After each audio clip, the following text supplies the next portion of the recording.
The following is a presentation of Muddy River News.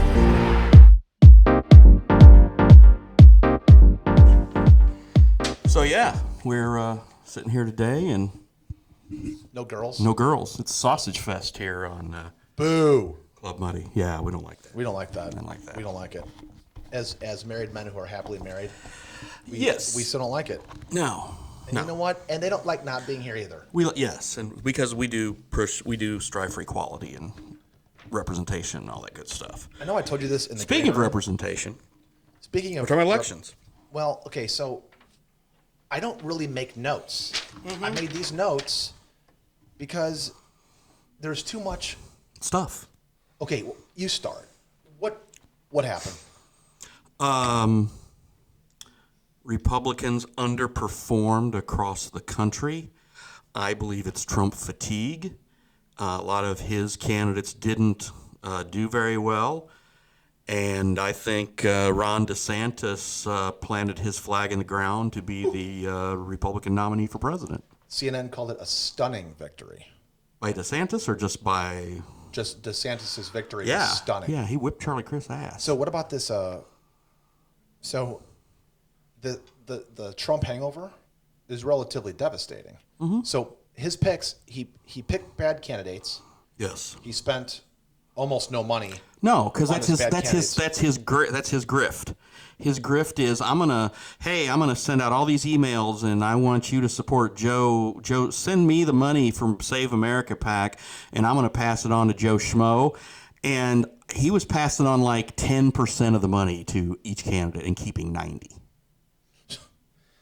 So the king of narcissism, like the king of the land of narcissism. Yes. He's not that good of a leader. Well, no. He's not a good leader. No. He just it's not. so he craps on the Republicans that lost. He craps Yes. on the Republicans that don't bend the knee. Yes. It's that. Did you hear that quip that he said about DeSantis like a week before the elections? Yeah. I mean, that kind of stuff. It's like, you know, He thinks it's cute to give these guys nicknames or whatever, and it's like whatever. I mean, I believe that again, DeSantis, his win was impressive, and of course, you know, Trump can't. He has to be the alpha. And when you're the alpha, there's room for no other alphas. So now it's just a question of what is going to be done at the party level or even at the through the legal means to neutralize Donald Trump, which will happen, and then whatever else happens down the road with the House and the Senate. The Republicans are going to gain the House, but it's going to be so fractured because that's just the way Republicans are these days. Yeah. And then you're going to have, I believe the Democrats will hold the Senate. So the good news about that is we won't have to worry about any more, just impeachment fest. Oh, let's just go ahead and it's just Right. which doesn't help anybody. And it's like, well, they impeached our guy, we're going to impeach your guy. No, it's ridiculous. So we will have a check and a balance because you're going to have a Republican House, a Democrat Senate, and Democrat in the White House. So, and then basically the 2024 presidential campaign starts in February. What's your opinion on exactly why this happened? So, the red wave was not a red wave. No, It was a pink stain. It was a puddle. It was a stream, just a splash. A little pink stream. Yeah, it was nothing. It was nothing. But I think that's a pretty big deal. Yeah. I mean, even the president said something along the lines of, he's like, hey, listen, this is not normal. Right. This is, in 40 years, there hasn't been a midterm that has so revolutionarily been against the grain. But let's keep one thing straight. This had nothing to do with Joe Biden's charisma and magnetism. This was a statement about we're tired of Donald Trump and we're tired of these crap candidates that he supports. And I think that's what it's all about. So now it's just a question of, okay, look at the guys who did win, the Brian Kemps in Georgia, who famously didn't give Trump his way, along with the Georgia Secretary of State. He beat the, who was supposed to be the rising star of the Democratic Party, and Stacey Abrams, who still hasn't won an election yet. Beto O'Rourke went to be, he was a congressman who now hasn't won anything since. He's run for president, Senate, and now governor of Texas, and he's 0 for 3 there. Maybe he should have just kept being a congressman. So again, it's not like the Democrats are knocking it out of the park. And had the Republicans run anything close to a traditional Republican campaign without all of the drama that Trump brings, the Republicans would have gotten their way. But they didn't, because, again, I believe everybody is just tired of the circus that is affiliated with Donald Trump. Yeah, so that's that part of it. I mean, obviously, Stacey Abrams, she did concede to Kemp, but she still hasn't conceded the 2018 election. She never did concede that, right? So I threw you a text today. I was in the middle of work during my lunch hour, and I'm going through the whole thing. And what did I write to you? I said something along the lines of... You're asking me to remember that? No. Well, you have to remember so many things. I said something... Yeah. Did a single incumbent governor or senator get flipped? Did a single incumbent governor or senator get flipped No. in a midterm election? Right. With the COVID thing and the inflation. But, And- you had several House people who got beat, House including stuff got Lauren flipped. Boebert, who looks like she's about to lose, and Colorado? Yeah, and then she came here and campaigned for Mary Miller, and some other people. Looks like they're on both sides of the aisle are going to lose. Mark Kelly, that one hasn't been called yet in Arizona, but it looks like he's going to hang on to that one. But yeah, no others did, and of course here in Illinois, I mean, there's your wave right there, and your blue wave of Illinois. So can we talk about other reasons why Sure. this happened? Sure. Okay, so we got the Trump thing out of the way. So Trump is turning out to be, he's not a good leader. Okay, I'm not He's saying baggage. Well, he's not a good leader today. Yeah. So we can talk about what he was doing during his presidency, Right. Whether or not he had good policies or not. I Yeah. think he did. I mean, the economy, we were until COVID, it was performing great all across the board. You can't argue that, but what you can argue is the shitstorm he brings with him now, and the January 6th was an issue, and the fact that he still thinks he had the election stolen from him in 2020.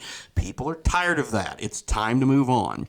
And I think the other thing in looking at is, when all the mail-in ballots and absentees that come in late and are all like really heavily Democrat, and we want to act like that's some conspiracy. Republicans have done nothing but for the last 2 to 4 years to discourage early voting and to discourage mail-in voting.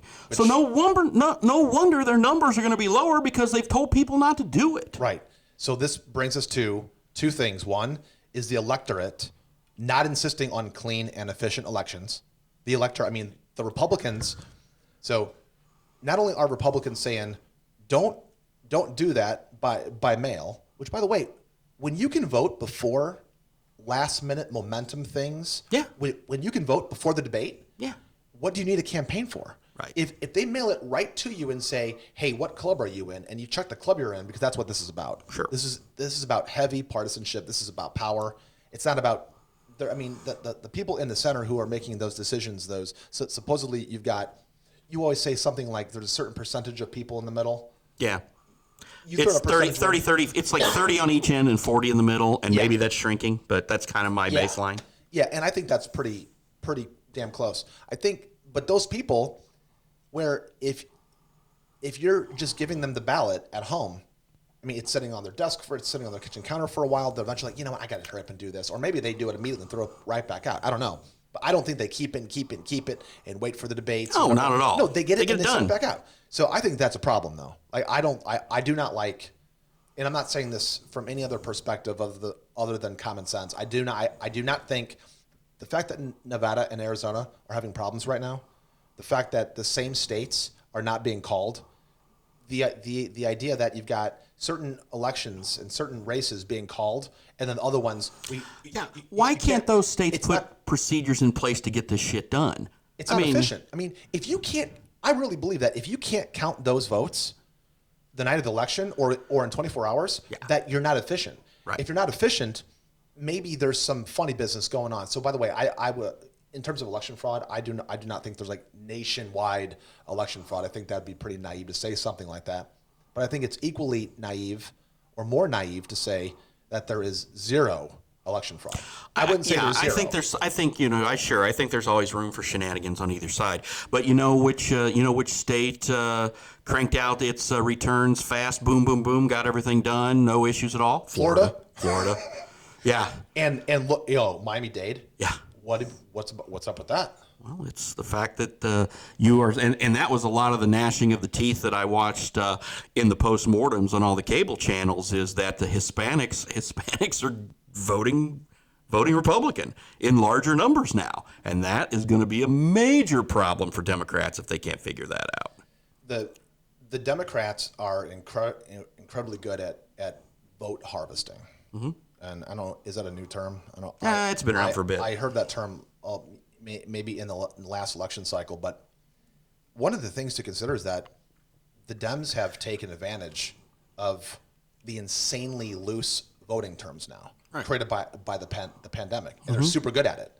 And honestly, I don't know how those votes are being counted, but I heard that Nevada isn't going to be counted until next week sometime because they just found 67,000 ballots in the dropbacks. Nevada and Arizona have these really bizarre ways they're doing things, and they need to clean that up. It needs to be fixed.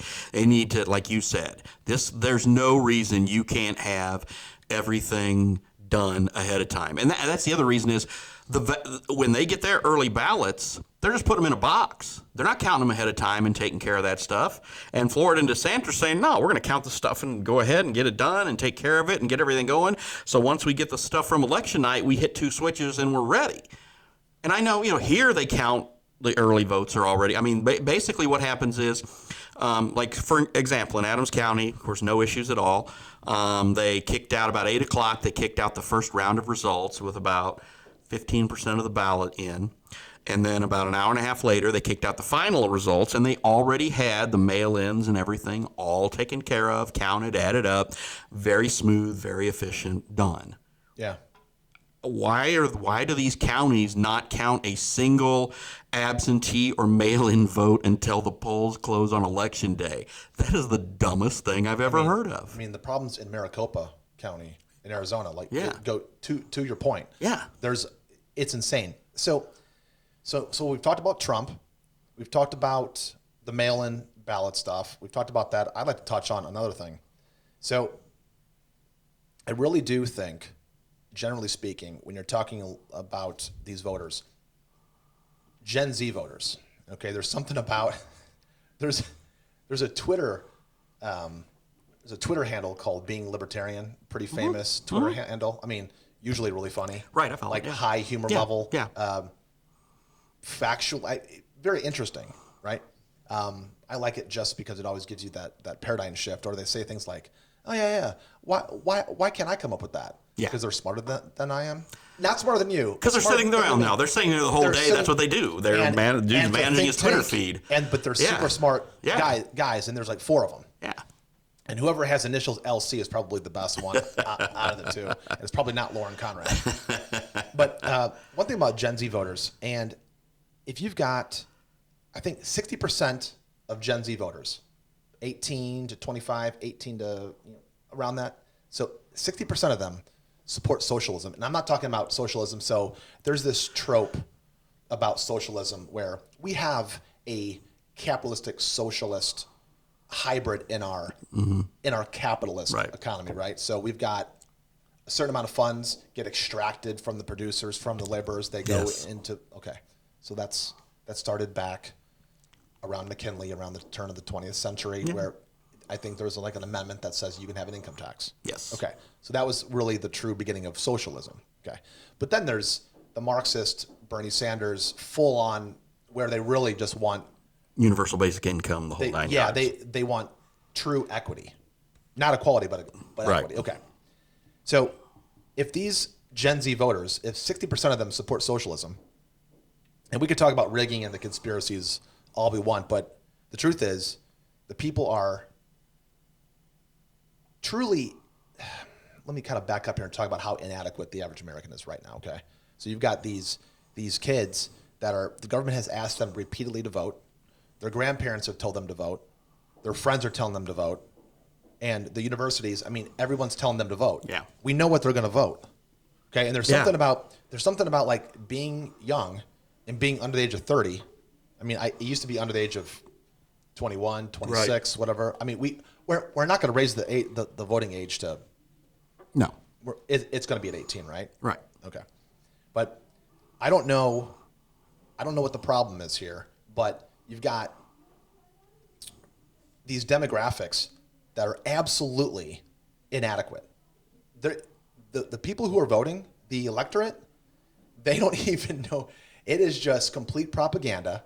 And I don't think that any level of inflation, of fuel taxes, of any of those things is going to move the needle at all when you've got bad candidates and Trump and inefficient elections and all of these things you put together gives you the pink trickle. Yeah. No, So, you're absolutely right. I've got a breakdown here that I wrote down from some of my notes. So I'll just kind of say this slowly. I'm going to talk about married men, married women, unmarried men, and unmarried women. Okay? So that's 4 demographics. Yes. I'll make them all angry. Married men broke Republican by 20 points. Yes. Married women broke Republican by 14 points. Yes. So 20, 14. Unmarried men broke Republican by 7 points. 20, 14, 7. Unmarried women broke Democrat by a whopping 37 points. Wow. I fact checked this, double fact checked Wow. it, whatever, because I'm like, that's some kind of like weird thing. But this breaks it down to where, did you hear about Montana referendum 131? Yeah.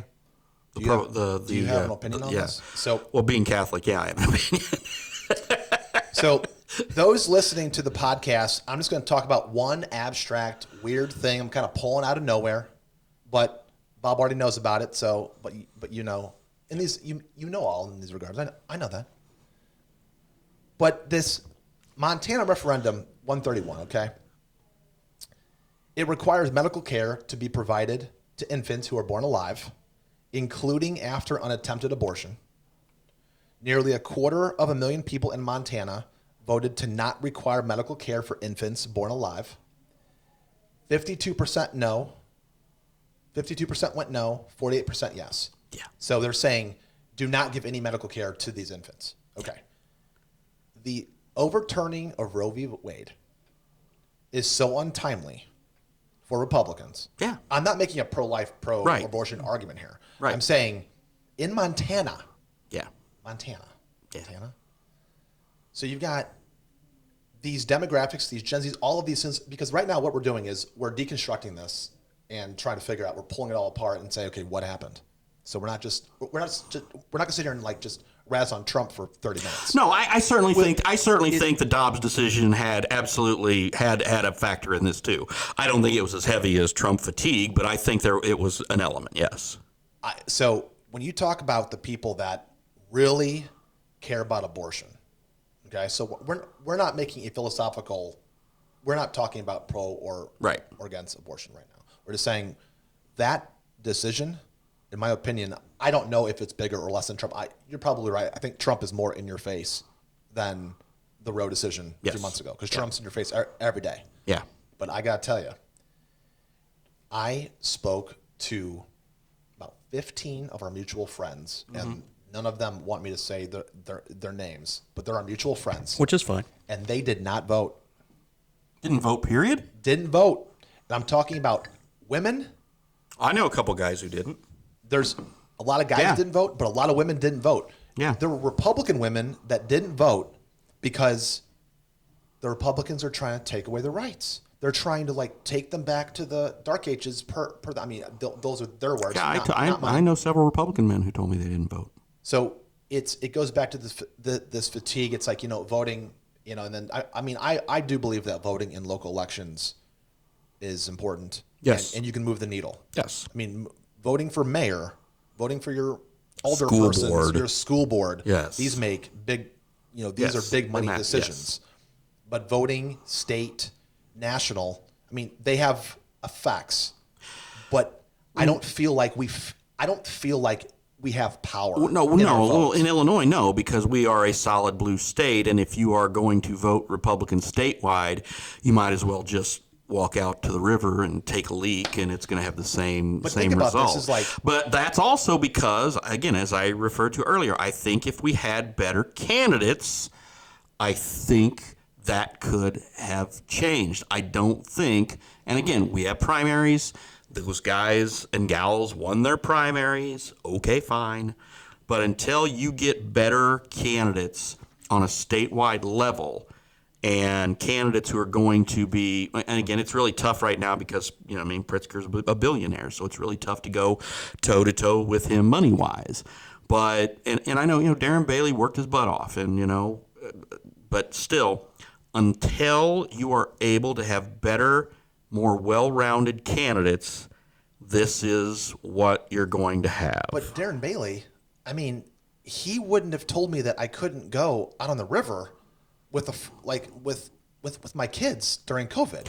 He wouldn't have done that, but JB did. Right. So I mean, if we're saying that Darren Bailey isn't, I mean, I know we both got to be careful about what we say, but like, I don't think like in terms of rights, I don't think Darren Bailey is going to strip rights, where I think JB is absolutely going to strip your rights. And this was a referendum.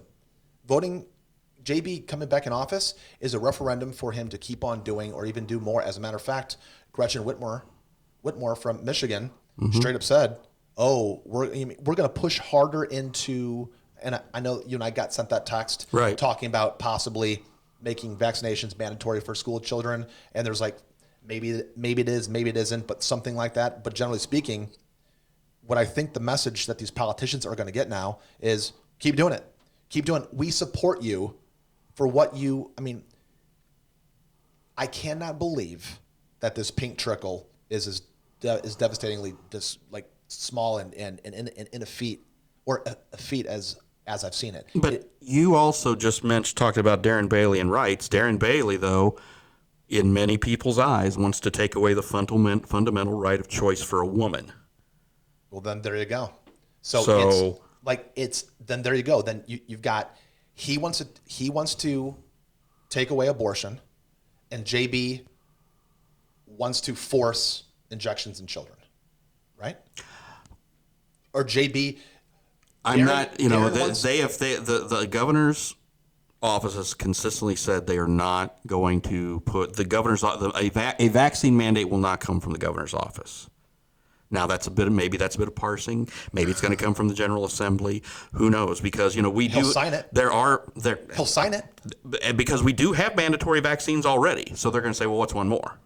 Right, but this is like you can't put the polio vaccine in the same category as a COVID vaccine. Polio is something like you do not want to get that. But we've also got people now. We've also got people now who aren't getting polio vaccine. We've got people now who are just so anti-vax, they're not getting any needles stuck in them because of all of the lies. Yeah. That's why. And by the way, those people need to follow the science.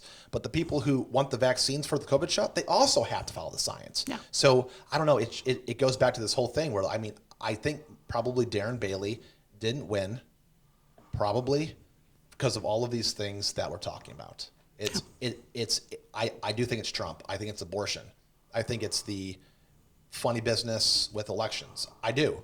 I mean, if Nevada just found a drop box of 67,000 ballots, what's the possibility of Illinois sitting on a drop box of 67,000 ballots coming from red counties in Illinois? Because guess what? And you know this better than I do.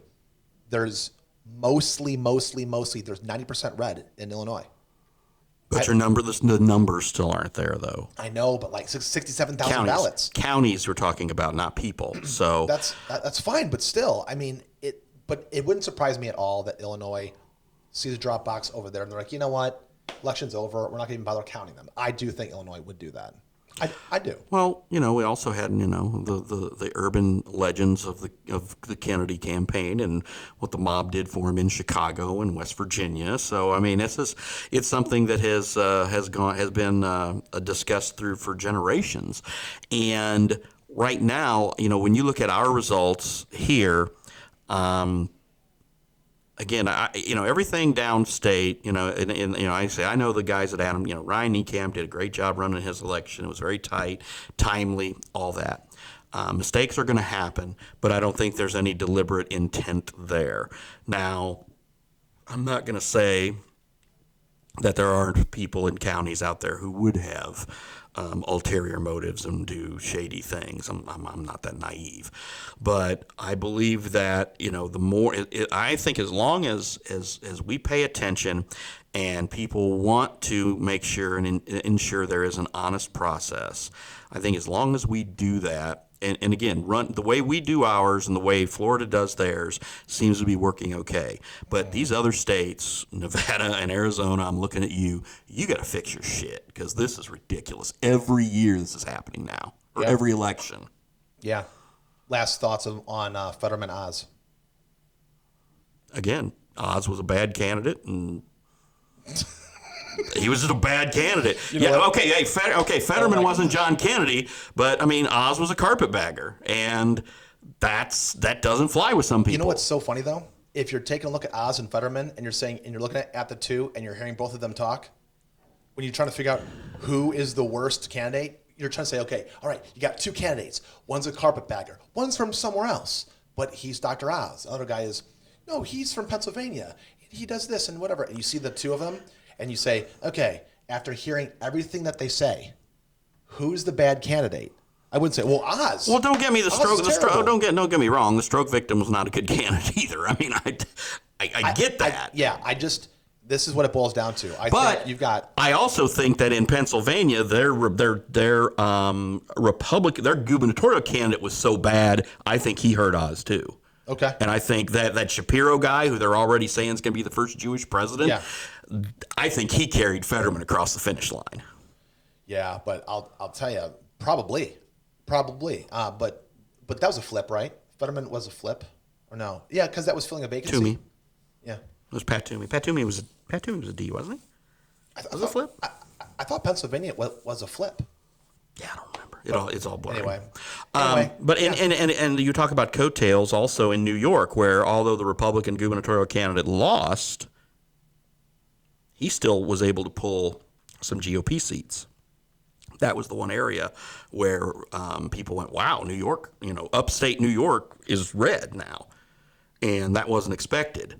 But still, not to the numbers they were hoping, because there were so many other seats that they were trying to get that they just whiffed on. I think, Republicans are going to be somewhere in the 220 to 225 range. And Kevin McCarthy is going to have a fractured caucus. And I think he's going to be challenged. I think he's going to be challenged by people who are more Trump acolytes than he is, because McCarthy's been very wishy-washy, and he's bent the knee when he's had to, but he hasn't been just a staunch Trump supporter until push comes to shove. He tried to do. He's dipped his toe in the attempt to distance himself, and he always gets smacked down and comes back. So I think people will look at that and say, "Oh, you're pretty spineless." Is Pelosi going to use the attack on her husband as a reason to step down from leadership? I doubt it. Think she'll stay? Yeah. I mean, she can. She can say if she wants it. She'll be minority leader. Yeah. I think. Oh, yeah. I don't. I mean, she should. I mean, again, I think there She's should. not 90 yet. She's got a lot of time. Why can't we put an age limit on Congress? Why can't we say 75? I think 75 is fair. Yeah. Why can't we do that? 75 and 25. Well, I'm fine with young? the length. I mean, if you get into Congress when you're 36, well, actually, you can be in the House earlier than that, but in the Senate, I think you have to be 36 to be a senator. President's 35, but 35 or 36 for Senate is what it is. It's the same as president. So it's the same. Then it's 35. Yeah. So okay, that's going to give you 30. That's going to give you 40 years. That's good. Okay. There's a Gen Z that just got elected. Yeah. To the House. Yeah. Right. So I think okay. Last thing. Yeah. Do you want to wrap it up a little bit? Yeah. Okay. So a couple of podcasts ago, I want to admit that I was wrong about something, and you know what it is. I do. So you're not bringing up. I'm bringing up because I'm wrong sometimes. I'm a better person than that. I don't need to bring that up. I don't need to flaunt. No, I don't need to go nana boo boo. I wouldn't do that. No, because I want what I'd like is some of our followers if someone wants to fact check us, do it so we can say, hey, so and so fact checked us, whatever, because I think that would really grow the hearts and minds of our fellowship. Yes. But Frankie and Bobby were talking, and what happened? I said something like, I don't think the 3/5 compromise was in the Constitution, because you said it was. Yes. And I couldn't fathom that, because in my mind, as a constitutionalist, I mean, I'm not a very good one if I don't know that. But no, I love the Constitution, and every time I read it, I'm like, oh, yeah. If I was going to if we were going to rip the whole Constitution up and start over, I think we'd write it almost the exact same way, except for this one thing. Yeah. And the 3/5 compromise, we wouldn't do that again. Yeah, That's everybody's clearly a equal. mistake. Guys, gals, skin color, doesn't matter. But You're I all had- equal. Oh, but the 14th takes care of it. Does it? Okay, sure. They say it does, but I mean, we still need some more time. We need to keep on moving. I've been in this weird mode the last few weeks, ever since, I don't know what it was, but I've been like, I'll sit down and I'll flip through the Federalist Papers like every couple of nights and read like 5 or 6 pages and just go back and the work that, Jay and Hamilton and the guys did on that and Madison did on that. It's like, that's more work than the Constitution was. Well, yeah. I mean, so Articles of Confederation came first, then Federalist Papers, and then So what's really interesting about the Constitution and how it was written is how young those guys were. Oh yeah. I mean, the oldest guy was 38 years old or something like that. But I mean, I think You also died when you were 50 back then. Yeah.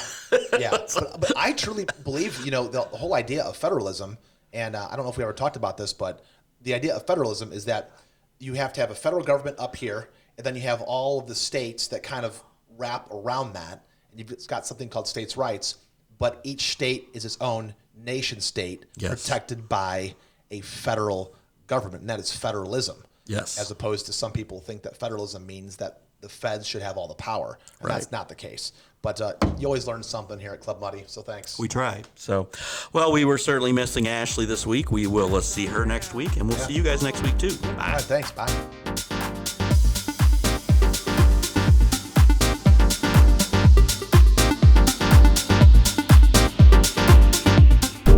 Muddy River News. Our home, our news.